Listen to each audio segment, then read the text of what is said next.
Concept clear होने के बावजूद भी लोग रिडेम्पशन ऑफ प्रेफरेंस शेयर्स के चैप्टर में एंट्रीज में गलतियां कर देते हैं, क्योंकि वो रैंडम सीक्वेंस में एंट्रीज मारते रहते हैं। अगर आप ये सीक्वेंस फॉलो करोगे, आपका कोई भी सम रॉन्ग जाने का चांसेस है ही नहीं।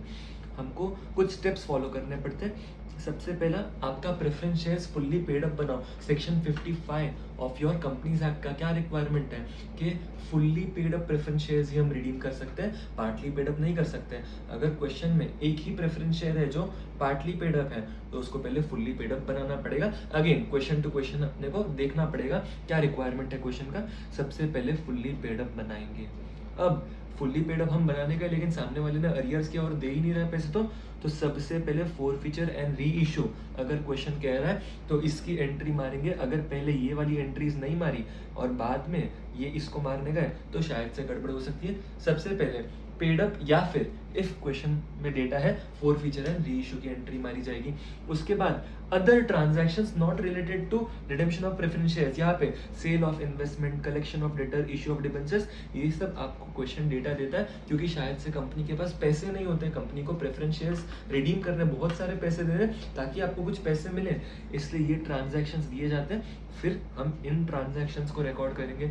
उसके बाद जो मेन कंसेप्ट है सेक्शन 55 का, रिप्लेसमेंट ऑफ कैपिटल या फिर reinstatement of capital, fresh either by fresh issue और बाय क्रिएशन ऑफ सीआरआर। हम फ्रेश इशू की एंट्री मारेंगे और सीआरआर क्रिएट करने की एंट्री मारेंगे। इसके पहले हम बहुत सारे लोग जो मेथड अप्लाई करते हैं, हम पहले एक वर्किंग नोट बना देते हैं जिससे हमें पूरे सम के बारे में सारे नंबर्स मिल जाते हैं। हम रिप्लेसमेंट की एंट्री मारेंगे, फ्रेश इशू की एंड सीआरआर की।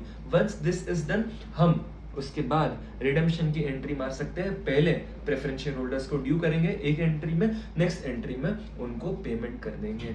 और फिर जो अगर प्रीमियम पे हमने राइट ऑफ किया है, तो जो भी प्रीमियम ऑन रिडेम्पशन है वो हम राइट ऑफ कर देंगे। Generally it is transferred into PNL या फिर डिविजिबल प्रॉफिट्स, लेकिन अगर क्वेश्चन स्पेसिफिकली देता है कि आप सिक्योरिटीज प्रीमियम में राइट ऑफ कर दोगे, assuming you are not covered under section 133, तो उस टाइम पे हम सिक्योरिटीज प्रीमियम में राइट ऑफ कर सकते हैं, नहीं तो हमेशा डिविजिबल प्रॉफिट्स में करेंगे। और उसके बाद आखिर में आप बोनस शेयर्स के रिलेटेड अगर क्वेश्चन में कोई डेटा है तो आप बोनस शेयर्स इशू करोगे।